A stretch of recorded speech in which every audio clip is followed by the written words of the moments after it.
Next up, the Car Buyer Advisor, your first place to turn for everything automotive. Hello, everybody. Welcome to the Car Buyer Advisor Show, and this is a show that's been on since, I think, 2011, something like that.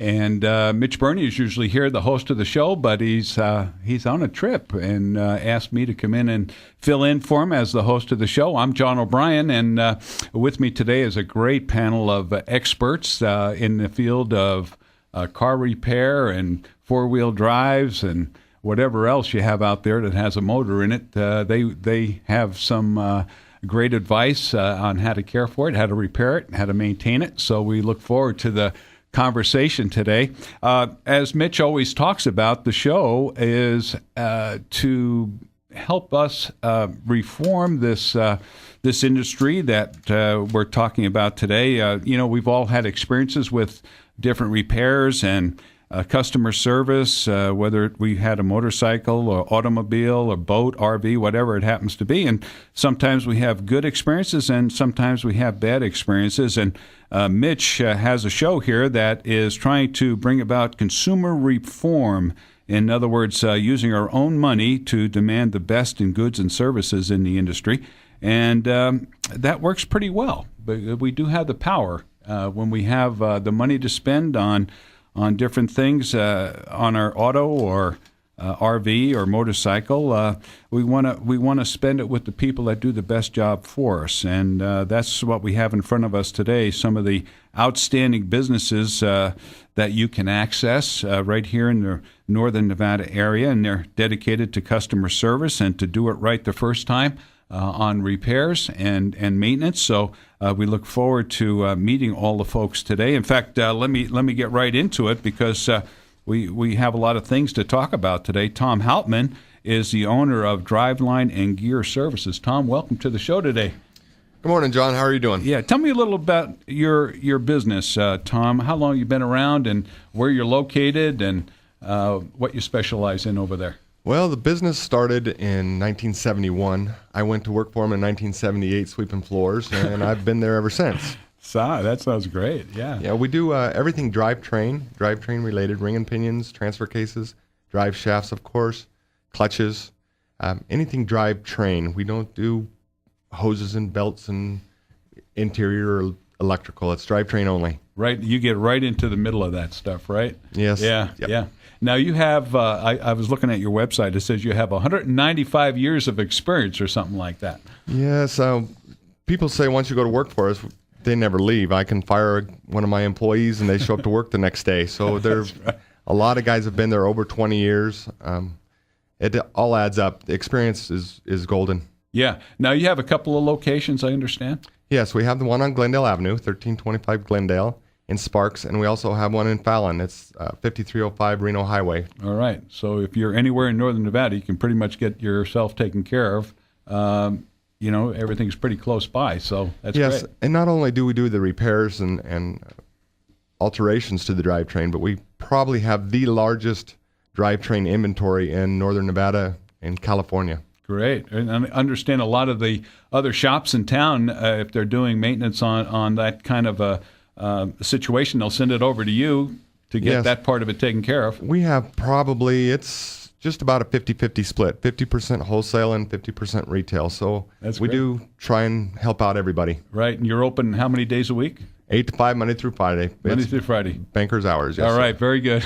That's super. We look forward to your input in the show today. We also have Tom O'Donnell, who's the owner of Preferred Auto Care. Been around for a long time, right, Tom? Yes, we have, John. We've been in business for about 23 years. Yeah, amazing. You're over there on Gregg Street. I drive by that thing probably 50 times a week. Yeah, we're at Rock and Gregg, and we're specialists on Hondas and Acuras, Toyota, Lexus, and Subarus. Wonderful, yeah. Those are great cars, aren't they? They sure are. Yeah, and you specialize in those cars, but how about other foreign cars? Do you work on them as well? No, we don't. Oh, so my Elantra, I have to take it somewhere else, right? Unfortunately, yes. But anyway, it's great that you have that kind of specialization because you don't have to take it to the dealer. You can bring it to you because you're experienced in that kind of a car, and then your mechanics also, right? Yeah, we can do just about anything on the vehicles that we specialize in, of course. Yeah. But of course, if they have recalls or computer updates, software updates that have to do with the emission systems, they're going to have to go to the dealer. All right, very good. And what's your hours over there for you? We're Monday through Friday, 7:30 to 5:30. Okay, that's a good time. Makes it available for everybody to get in there, huh? And do you do things like pickup and delivery and that sort of thing? We will give somebody a ride to work or home. All they require is an appointment. Yeah, I really enjoy your office there. It's nice and clean. Anybody can feel good about walking in there, and you're there, and your customer service when people walk in the door is just great. Well, thank you. Yeah, so we look forward to your conversation today as we get calls and we get into some of these different areas of maintenance on these cars. And our last expert that we're going, last but not least, I should say, is Michelle Anderson. She's the owner of Nevada Mobile Automotive Service. Very unique business. Yes, it is, John. Welcome to the show. Thank you for having me. Yeah, well, thanks for having me on the show today too. This is a real treat for me because I don't get to meet a lot of automotive folks. I'm fairly ignorant when it comes to automotive maintenance and repairs. I'm like one of those consumers. I buy a car and when it, hopefully it never breaks, but I'm at the mercy of you guys, and your services. And you've got a great idea that you put into effect for the past 5 years, I guess, is that you go right to where the people live, right? That's correct. Home office, whether you're in that meeting or we've even gone out to the grocery store or to the mall while people are doing their Christmas shopping and change their oil right there in the parking lot. That's just a great concept, and it's so convenient, because people are working long hours nowadays. It's not like Tom over here, People are working 70, 80 hours a week, and they can't get away from the office. So it's great to have those kind of services. And you get really into some of the, more important repairs, don't you? We do. We can do everything mobily, from like oil changes to brake repairs. We do have a brake lathe on one of our trucks so we can turn the rotors. We'll even do tune-ups and some major repairs out in the field if the vehicle is not running. And for those who choose to use their service with us, we do offer free towing of the vehicle to the shop, and when it's fixed, free delivery back to the house. Okay, so you have a shop. Mm-hmm. We have a local shop here in town, yes. Super. And where's that located? That's at 2540 Sutro Street, suite number 12, just south of Hug High School. Okay. Now, are you available for service 24/7? We don't do a 24/7 service. We are open Monday through Friday, 8 to 5, Saturdays by appointments only, and we do offer some certain emergency services. Okay. So you have 5 trucks out there? We do. Yeah, Mm-hmm. 5 trucks, and they have computers in there. So if you want to diagnose a problem, you can do that right on site. The way it works usually with those is we don't have the internet out in the field, but the guys do have the ability to call in, and we do have somebody at the office who can help them work through and troubleshoot out in the field with the internet. Wow. And I heard you're out in the field yourself doing some of the work. I do sometimes, yes. All right. Yeah. That's great, Get a good-looking lady out there and friendly and best of all worlds, right? That's right.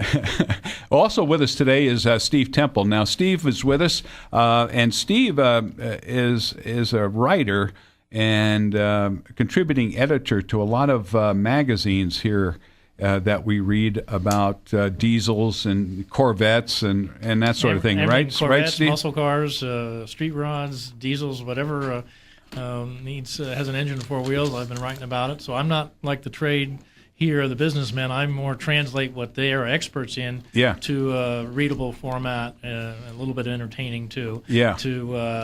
For consumer magazines. Right. So Steve is here to ask questions and explore what these guys do as well. So we look forward to a great meeting here. The phone number. Yeah, we want to get that out here. The phone number to call in. I was just going to get to this actually because we have everybody assembled here because we want to make this available to all of you out there who are listening you might have a question or comment about your car. And we have the open phone line today, 823-1920, 823-1920. That'll be open throughout the hour. And you can access these experts. The reason they're here, again, is because they are the best of the best, as far as we're concerned, as to what they do with their driveline work and their maintenance and their repair work on these different vehicles. And we want you to call in and feel free to ask and get some free advice on different things. You know, one thing we wanted to talk about today as a highlight was winterization. We know, in fact, tomorrow the temperatures are going to drop from what we have today down into the 40s, and we've already had some snow. And if you live up in the Tahoe area, there's 3 inches of snow up in that area. So we're getting into the winter months, and a lot of us, you know, we wait till the very last minute or beyond before we do anything about our vehicles and winterization. And you know, is that an important thing to consider, or should we just take it as she comes? What do you think? Well, I really think that it's an important thing to consider here in Nevada, because we do go through those huge range of temperature ranges. Basically, in the summertime, it's triple digits. In the wintertime, you know, we're down to 30 degrees or below. That takes a hard toll. Those are harsh weather conditions, and they do take a huge toll on the operation of your vehicle. Mm-hmm. So, you know, all summer long, for example, we've been using, you know, a certain kind of oil in the engine. You know, do certain vehicles require a change to a different type of oil so we have easier starts in the wintertime? Well, most vehicle manufacturers have a range of oils that they recommend for the car. They can be anywhere from a 020 to like a 1020 or 1030. In the summertime, most consumers will run that thicker oil, the 1020. In the wintertime, that's going to be a problem with your car. I always refer to it as kind of like a tar and orange juice in a way. Sure. And so in the wintertime, you know, tar, it thickens up. It's hard to get loose and slather on a roof. It's kind of the same thing with the oil in your car. So you do want to make sure that you have the right oil viscosity in there for the temperature in which you're driving. Okay. Now, does that make a difference also with the age of the car? The type of oil would make a difference. Yeah. And so, again, the different ages, you know, really that's a manufacturer suggestion as far as what type of oil goes in there. Age would have a factor as to whether you were going to put, like if you're running conventional and you're over 100,000 miles, switching to a high mileage or maybe a synthetic might cause some issues with the vehicle. Yeah, and Tommy, you had a vote on that too? I was just going to say, sometimes it's not just the age of the vehicles, it's the miles, or if it's burning oil. If it's burning oil, you're definitely going to have to use a different oil, because you don't want to have to keep putting oil in it all the time. Right, exactly. Right. What about foreign cars versus domestics? Are they more sensitive to the type of oils you use, or are they basically the same?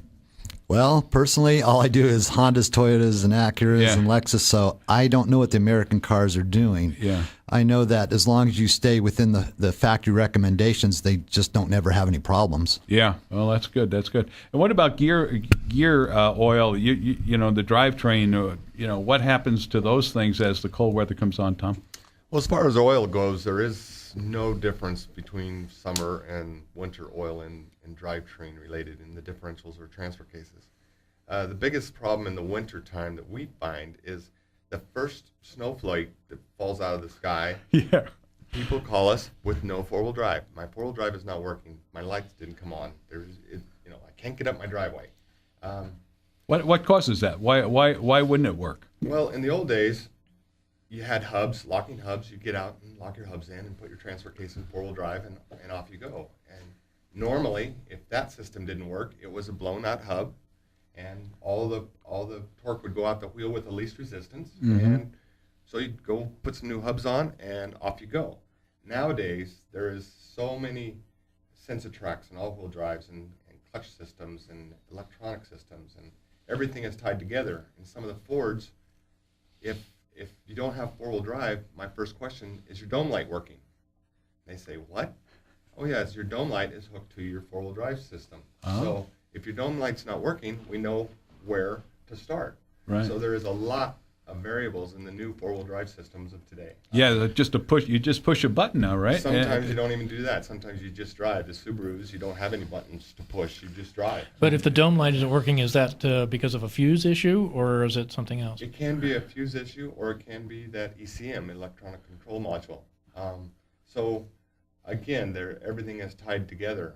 Very, very difficult to diagnose. The other thing is, how do you know you're in four-wheel drive? You throw your vehicle in four-wheel drive, or you push the button and you can't get up the hill. Well, sometimes the vehicle is in four-wheel drive and you don't know it, and sometimes you just don't know. You have to go around figure 8 circles and see if you get the crab sensation. If you can't do that, or if you still aren't sure, you might have to go to your general repair shop and say, hey, is my four-wheel drive system working? The other issue we have is a big-time issue, is the tire diameter. And we've talked about that at length. Differences in tire diameters will really screw up your four-wheel drive system. Yeah. Well, you can tell we're talking to some experts here for sure. And if you want to call in and ask your own question, call us at 823-1920. The lines are open for any question you might have about your truck, four-wheel drive, whatever it happens to be, Subaru, Honda, Toyota. It's all available for you today. Talking to the experts here.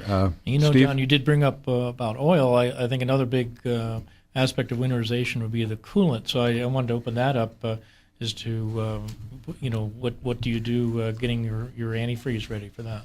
Yeah.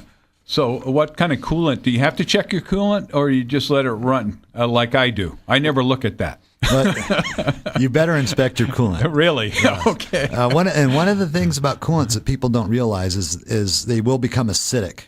And when the coolant becomes acidic, it starts eating up the metal products inside the engine, which actually can do probably more damage than not quite freezing protection. All right. So, if I have a car, say it's a Honda, how long can that coolant be in there without having a problem?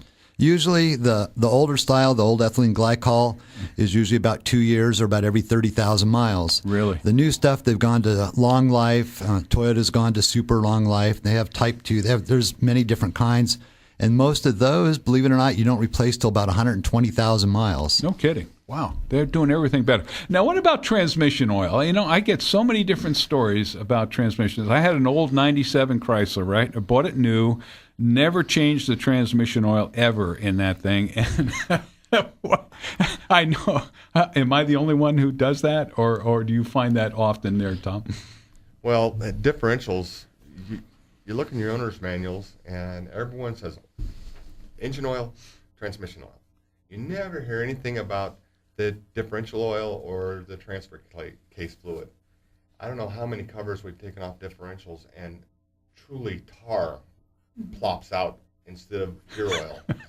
It takes us longer to clean the gook out of it than it does to make the repairs. Really? Yeah, wow. All fluids need to be changed at some point. Some point, yeah. Mine was in there so long that I went to a transmission shop because I was curious, and they said, if you haven't changed it by now, do not change it. And that's true, because what'll happen is, as your transmission runs and it heats up, those metal particles float through there, and after a while, it does more damage than it does good, because basically you're cleaning out the glue that holds it together. Yes, yeah, that's what I was told. So, and Michelle, you mentioned how you work on diesels. I found out the other day that diesel coolant needs a special conditioner that's different than the coolant in regular automobiles. Have you found that to be a common mistake where you found the wrong coolant in the diesels you work on? Most of the diesels, like we do a lot of Fords and GM diesels, a lot of them, the manufacturers have their specialized coolant, which has to be in there. Most of them actually for diesels have an additive that needs to be added to that.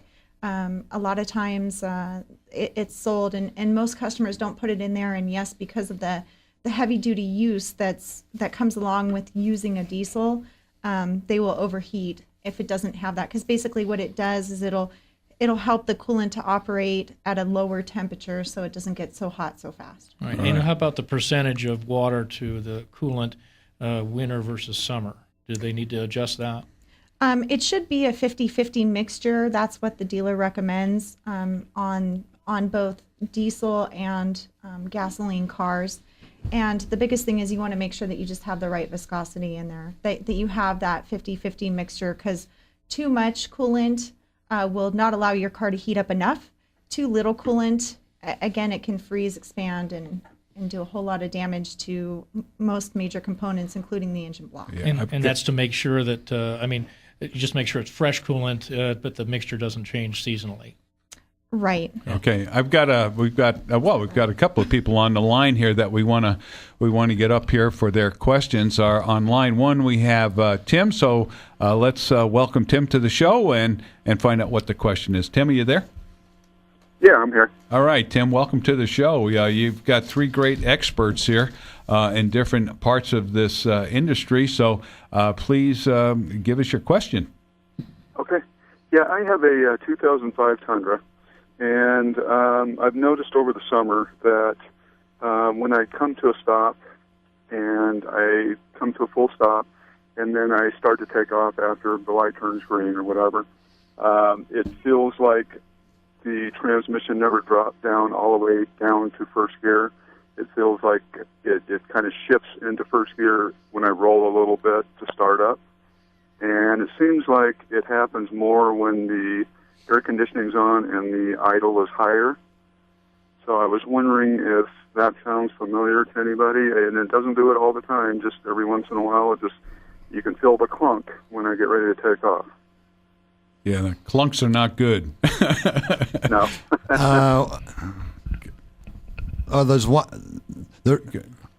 There's one thing that what you want to do is the. We're getting some feedback on that, Michelle. All right. Do we have it straightened out there? Okay, go ahead, Tom.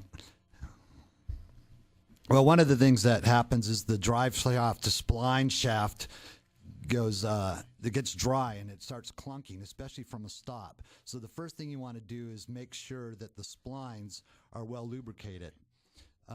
What happens is, and I don't know why they never used to have a problem, but they will. But it's always usually when you come to a stop that you notice it the most. Okay, I don't know if everybody got that. You might want to start over on that one, Tom.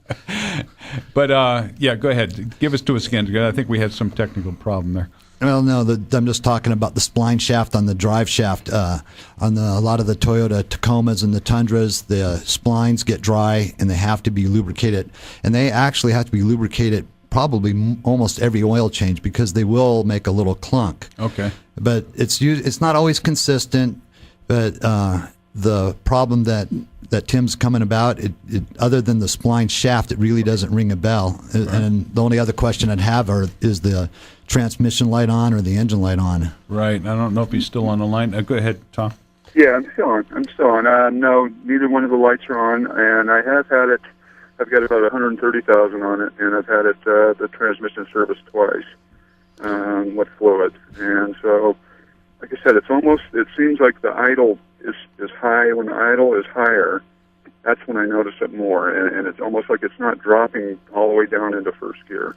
Tim, this is Tom from Driveline Service, and what Tom from Preferred was talking about is when you come up to a stop, you push your foot on the brake and your differential pitches down, your splines pull out of your transmission just a little bit, and there's a microscopic edge that's built up on your slip yoke. You go to give it gas, now your pinion pitches up because of the torque, and it stuffs that slip yoke into the transmission, and it jumps over that microscopic edge that's built up in there. And you might pull your drive shaft out, lubricate that spline, and put it back in, and see if it doesn't cure it. If it doesn't cure it, then it's something else. But normally that will cure it. And the only true fix is to replace that spline because you have over 100,000 miles on it, and you can't fix it. All you're doing is putting a Band-Aid on it. It's not hurting anything, but sometimes it's annoying.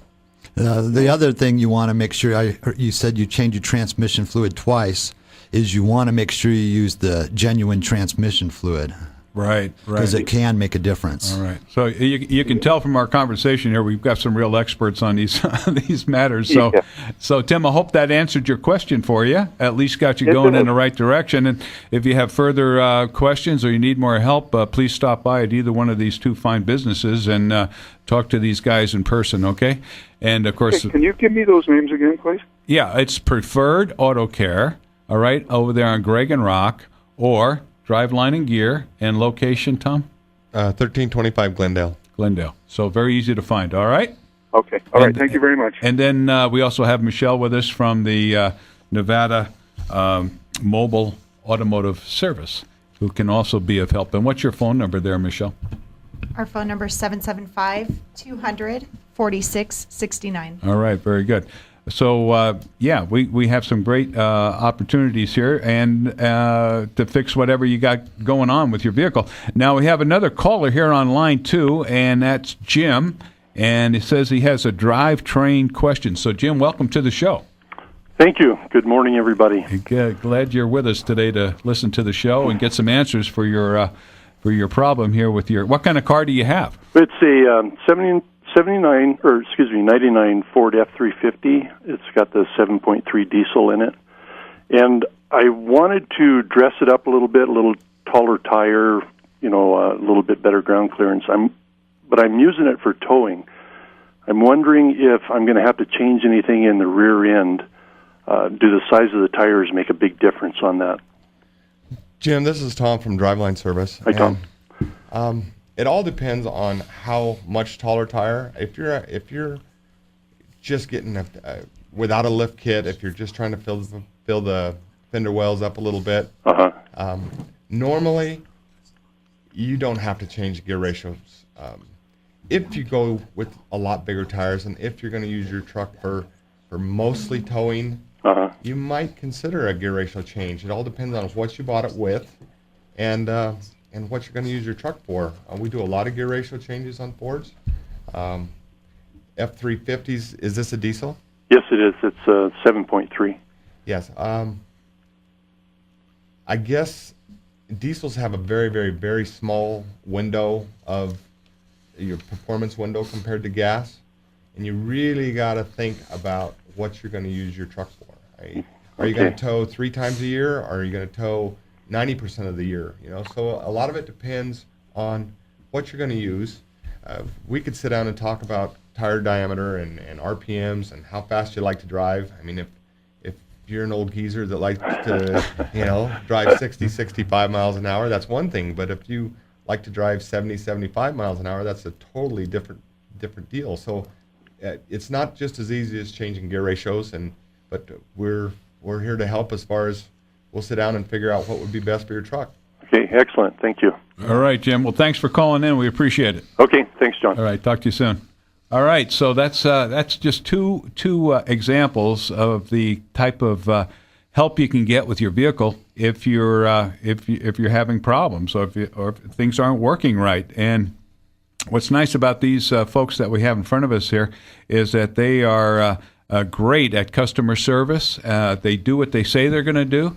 Their prices are fair, and you're going to get it done right the first time. So that's all good. There's nothing bad about it. Well, listen, why don't we take a break here, Michelle, and we'll come back because we have a lot more questions to ask about vehicle maintenance as winter is coming on, as we think about even windshield wipers and windshield wiper fluids and just little things like that we don't think about, but we need to have working properly as the bad weather comes on. So we'll be right back. All right, we're back here on 1270 AM with the Car Buyer Advisor. Just to remind everybody who we all are here, I'm John O'Brien filling in for Mitch Burney. He's given me the opportunity to answer some of my own questions here with some of the experts we have on the show. And I might recap who they are as well. We have Tom Hauptman, and he's with Driveline and Gear Service here in Reno, and also a place up in Fallon. And boy, you can tell from his conversation, he knows his stuff.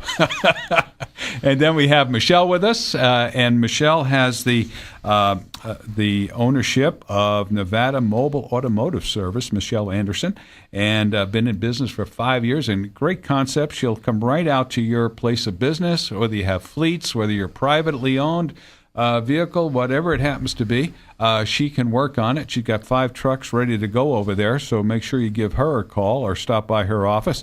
And then we have Tom O'Donnell, owner of Preferred Auto Care, over there on the corner of Greg and Rock, and right across the street from Baldini's gas station. Is it still Baldini's gas station over there? No, it's Golden Gate. Oh, Golden Gate now, huh? They upgraded.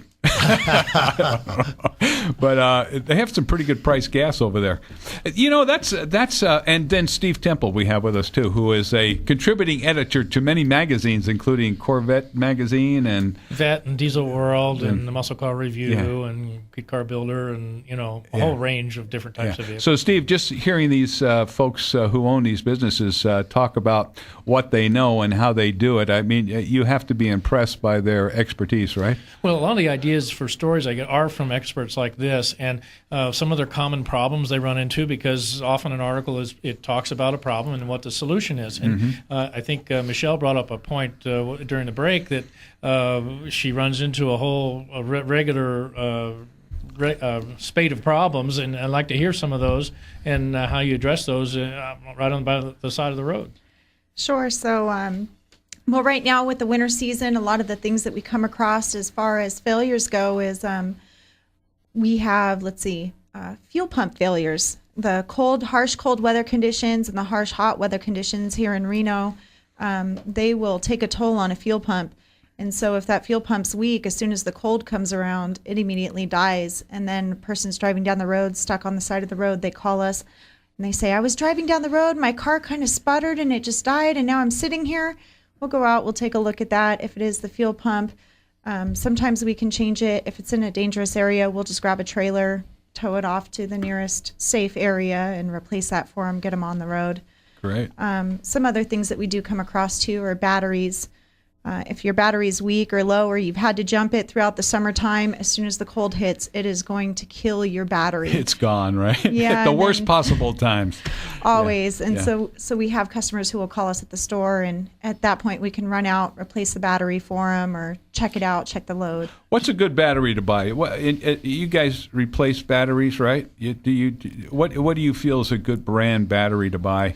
Well, I'm sure there's more than one good brand. We always use Interstate. Oh, do you? We've dealt with Interstate for, since we've been open for over 23 years, and they never had a warranty issue, and they're a good quality battery. Okay, is that the same for you, Michelle? Do you use Interstate or? We use a couple. We use Interstate, and then some of our customers prefer some other batteries, so we use Duralast also. What about the type of battery? I mean, you have the old lead acid, and now you have the new gel type. Do you have a preference on those lines?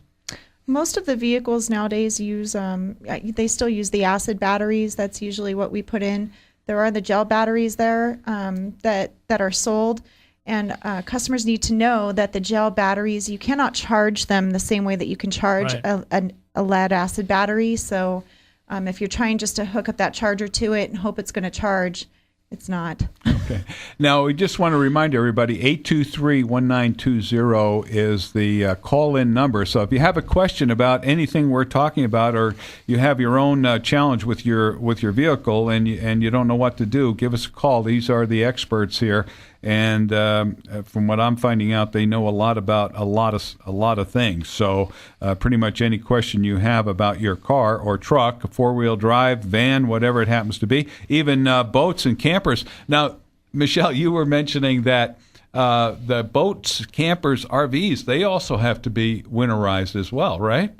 Right. Well, the boats, those run water cooling systems. So you're out on the lake, the water flows through your engine. That's how it cools the engine. But in the wintertime, if you don't have all that water drained out and it's not properly winterized, it's going to crack a block. And a block on a boat usually is, upwards of $4,000 to $5,000 to replace. Really? Mm-hmm. Oh my goodness. Now, do you work on boats and RVs and things like that, Tom, over there at Driveline and Gear? I don't. We do some boat shafts. The old V drives have drive shafts in them. RVs, we do a lot of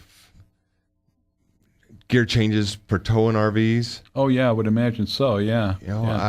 We do a Rimco quick disconnect drive shaft, so you can tow your truck or your car behind your motorhome. Race cars, agriculture, tractors. So just about anything that's got a motor and a drivetrain, you can fix it, right, or make it better. Yeah, I don't do anything with motors. I get confused on where to put oil and water. So I let these other guys do the motor stuff. We're 100% drivetrain. Yeah, Mitch was telling me that you can take a Volkswagen and connect it to a space shuttle. Yeah, if you need be. So. Yeah. All right, that's great. What do you find to be the biggest problems with the foreign cars, like the Toyotas and the Hondas and so on and so forth? What seems to be the biggest problem you run into? The biggest problem we run into, I would have to say, would be batteries. Yeah? People neglect. Well, they don't neglect the batteries, but they neglect the signs. Normally, 9 out of 10 vehicles, it just doesn't all of a sudden just doesn't start. It gives you warning signs. When you go to start it up in the morning, especially when it's cold, you'll notice it's cranking over slower than normal. Right. And then they just ignore it. Yeah. And next thing you know, it's being towed in, or AAA's coming out and giving them a jump. But that would have to be. The other thing is that we see, and we don't see a lot of it, but it would be customer maintenance neglect that causes problems. Yeah, that's probably my problem. Oil changes, things like that. You know what I've run into? I have a fairly new vehicle. It's a 2012 Elantra. I know you don't work on those, Tom, but one thing I have found is the light, the bulbs tend to burn out more often. I've never had a problem with bulbs burning out, but my taillights have been burning out more often. I've already happened twice. Is there a reason? Michelle, do you run into that at all with these cars? Oh, what year is it? It's a 2012. The newer ones, not so much anymore. The older ones used to have some electrical issues with them, and you may have just a short in there somewhere that maybe you need to have looked at, or some. Does it happen? Like, did it happen recently when it rains, or just kind of happens all the time? Just happens periodically. It had 20,000 miles on it and burned out. I guess that's not too bad. 20,000 miles. But then I had another one burn out. I don't know if it was the same one, but I was told I had and you got to take that whole piece out there. It's not like just going in and taking the bulb out. You got to take that whole assembly out now, right? Well, one thing that we've found too is the quality of the bulb is, we've seen the ones that made in China. They don't last very long. Oh, well, that's probably what happened. We always use Sylvania because we've never had any problems with those. Sylvania. I remember I used to have a Sylvania TV. I don't think they make those anymore either. And I think I was the first kid on my block to have a Sylvania TV. Back in 1948, I think it was. It must have been black and white. Oh, it was black and white for the most part, yeah. And it was a screen about 5 inches wide. It looked like one of those little tablets you can buy nowadays, except it had a big cabinet around it. Anyway, we digress. Yes, you do.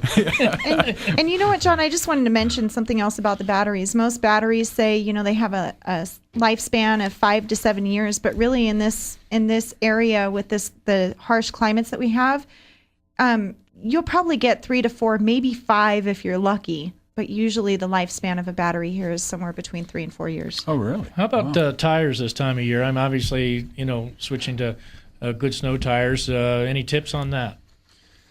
As far as tires go, everybody has their own brand that they like. Some like Michelin, some like Yokohama. Who knows? But the biggest issue with tires is the tire diameter. They have to be the same size front to rear. Otherwise, you lose power because it's harder to accelerate. Normally, it really wreaks havoc in a tire run out. If you take one tire and rotate it one time, and it measures 100 inches, and you take a smaller tire and rotate it one time, and it runs out at 98 inches, it creates so much heat in the drivetrain system. We've had numerous failures on Jeep Liberties, Grand Cherokees. Fords, a lot of Ford Explorers, all the all-wheel drives that don't have hubs, they destroy it starts with the front drive shaft. We stock a lot of them because of it, and it moves to the front differential. We do a lot of Jeep Grand Cherokee front differentials. And then thirdly, it's a transfer case. And I don't know how many times I jump up and down, I have this big disclaimer, and I stamp it all over the people's invoice because they bring in a drive shaft. All we see is the drive shaft. 3 months later, they bring it in. This thing failed. It's like, okay, I want to see your car. Well, they bring the car in, and they have a 265 rear tire and a 245 front tire, and it just creates so much heat, it burns up the drive shaft again. So it's very, very, very critical on tire diameter for the four-wheel drive systems to work. Why would they do that? Why would they put two different tire sizes on there? I mean, when I go to buy tires, I try to find out what the tire size is and then put that same tire size back on. John, in this economy, people are trying to save money however they can. And Really? they think, well, my dad used to buy 2 new tires and put them on the back and put the worn tires on the front. And even though they're the same brand, same type, worn versus new is an 1.5 inch difference in tire run out. So you cannot do that now, but it's very, very, very important. Yeah, especially on trucks, I would think, on your four-wheel drives, yeah. Well, any of the all-wheel drive, four-wheel drive vehicles, you have to have the same, like Tom said, the same tire diameter, the same tire, and you cannot replace just 2 tires. If you have an all-wheel drive or four-wheel drive vehicle, you have to replace all 4 tires at the same time, or it will cause the stress on the differential and burn it up. Okay. And what consumers need to know is even the difference of 1/8 of an inch can cause an issue. No kidding. I didn't know that. Yeah. Do you find that on the Hondas and Toyotas? Oh, it's the same exact problem. Yeah. And they don't have a big problem because most people do replace all 4 tires at the same time. Right. But when they don't, they're going to have problems. Right. And you should rotate those tires, right? That's what I've always heard is rotate your tires every time you get your oil changed. Is that a good rule of thumb? It is, and I do. On my personal vehicle, I rotate them every time I get the oil changed, rotate and balance. And usually I can get an average of, when I do it that way, and with my driving conditions and how I drive my vehicle, I can usually get about 5,000 more than what the manufacturer says. Oh, no kidding. Wow. Yeah, go ahead, Tom. I was going to say these vehicles nowadays, people are running these vehicles for hundreds of thousands of miles. I mean, your first people who bought it brand new, they might run it 150,000 and they'll sell it. The next person might run it another 100,000 and they'll sell it. Well, these cars that we're seeing in our shops now have 200. It's not unheard of to have 200, 250, 300,000 miles on a car. That's amazing. Well, every time this car changes hands, it's worth less and less and less. And these people are just trying to get it. Let's get it another 6 months, another year. We'll buy another one. Well, when that happens, if one of your major components, your differential, your transfer case, your engine, your transmission, those are the 4 majors. If one of those goes bad, that car is useless because the cost of the repair far outweighs the value of the car. So it's very important to try your best to keep it going and not make a mistake of a different size tire. Yeah, Let me tell you a fast story of Jeep Cherokees. When this first started years ago, Grand Cherokees, they had a donut for a spare. Well, Jeep probably spent millions of dollars on repairs and recalls because of this donut. Because if you had a flat tire, you put your donut spare on it. By the time you got to town to have your tire fixed, your front differential or your transfer case was an absolute meltdown. Yeah, so it is very, very, very important. Yeah, I always thought those things were kind of worthless. Even on a smaller car, why would you want to have that on there at all? But that's great. That's great advice. If you're gonna change tires, change them all. There's all different brands now. You can get a pretty reasonable price for 4 tires now. Right, and that's the other thing too, is if you're going to change your tires, you need to make sure again, all-wheel drive, four-wheel drive, you change all 4 at the same time, and they really do need to be the same brand, because even if you're replacing 4 tires, if you're going to use different brands have different heights of the tread or how they do it, and so it's not going to match up. Yeah, Tom? And the other thing is, now I don't want people to think that every vehicle they drive, they would have to replace all 4 tires. That's not the case. If you have a 2-wheel drive car and say you had a blowout on your right front tire, and you should replace 2 tires at a time so that they're matching, but you can do 2 tires at a time. Okay, that's good advice as well. So we've talked about a lot of different things, some more important than others. One thing I've always found living here in Nevada with my vehicles is that we don't get much rain, we don't, and we're out in the hot sun all the time, and then we hit the bad weather, and then all of a sudden we run into the need for using our wipers, and we turn them on, and it's like a a piece of steel going across your windshield there.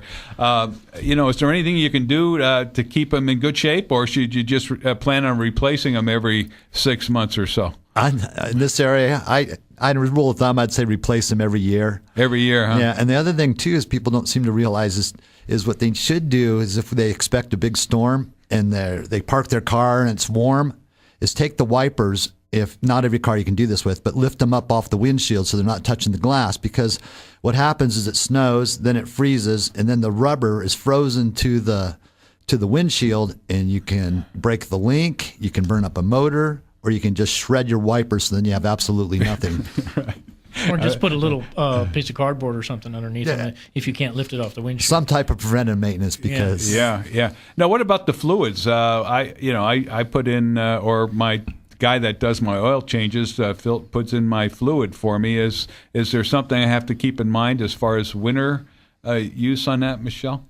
Well, yes. In the summertime, most of the stores will sell like a 0-degree windshield washer fluid. And here in Nevada, we can easily get negative degree weather. So you do want to make sure that your windshield washer fluid is at least a negative 20 degrees, if not more. Because what will happen if it's not is it'll freeze, it'll expand, and it'll crack that washer fluid bottle. And that bottle is worth a whole lot more money than $4 for. Yeah. Not to mention what happens too is lots of them, the bottles are in the engine compartment, so it might not freeze. But when the water squirt comes up the nozzles, then it freezes because you're driving down the freeway and then you get the wind chill factor and your squirters will not work. Not work, and that's when you need them the most, actually, yeah. Hey, if you have a question, I would just want to remind everybody, 823-1920 is the number, and we have a few minutes left, so get that question in as soon as you can. We have our three experts here from different areas of the industry. We have Preferred Auto Care, and also we have Nevada Mobile Automotive Service, and we have the drivetrain and gear service here as well. So any questions like that are welcome, so make sure you get in and talk to the experts. Free advice is always good. I like it. Tom, go ahead. I have an issue that I'd like to talk to the consumer about, and it has to do with bringing your own parts. We, in today's technology and the internet and buying everything online and the superstores, it's easy to want to bring your own parts to save a few bucks. I got a short story, Mustang, last week, in a hurry. They want a gear change. They brought all their own parts, which they got from the internet.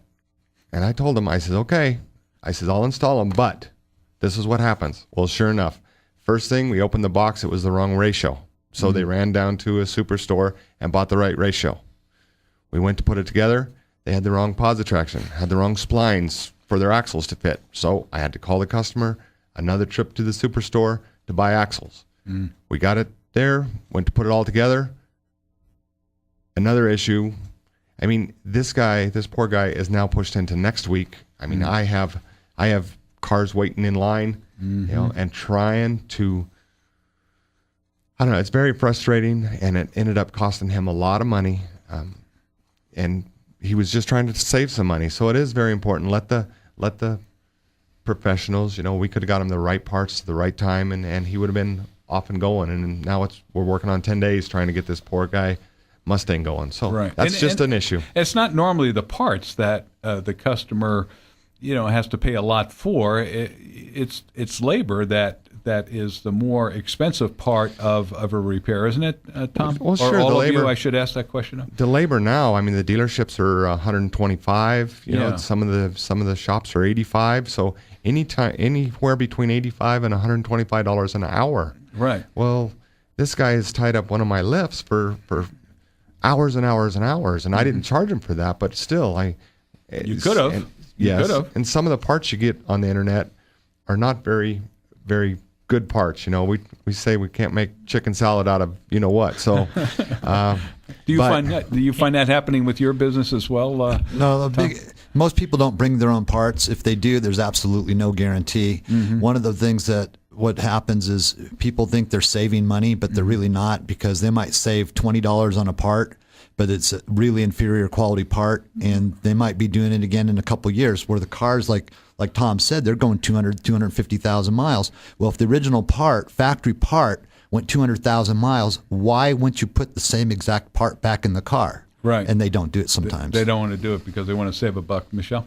Right, and that's the thing is, the consumer, they want to save a few dollars, but in the end, what's happened, especially in Tom's case, is that consumer might have saved initially $20, but how much has he now spent in gas? Or, the additional time that he's had to spend running around and the time that Tom's Lift has had. And like Tom from Preferred said is, a lot of times the consumers, they look at the part based upon price. As the expert, we look at the part based upon quality. How long is it going to last the customer? We offer a warranty with the parts that we supply. And in the end, what it comes down to is that part is going to last you twice as long, and it's going to save you money in the long run for the few dollars put out ahead of time. All right. Well, you know what? We're just about out of time. So I just want to repeat who these folks are.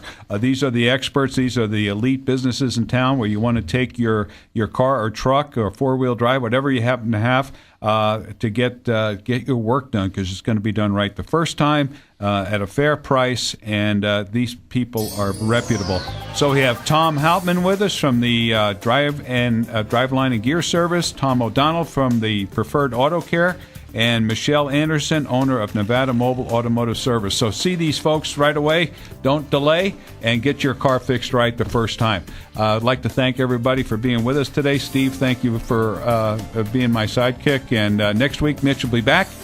For today, we'll say goodbye for the Car Buyer Advisor. You taking the opportunity to tune into the Car Buyer Advisor. For more information, fairly priced automotive products and services, and links to today's guests, be sure to visit our website at thecarbuyeradvisor.com. Make sure to tune in every Saturday at 10 a.m. to become a more informed, educated, and prepared car buyer. KBZZ, Sparks Reno, Don Geronimo, Jim Rome, Panama, and more. 96.1 and 1270. CBS Sports Radio.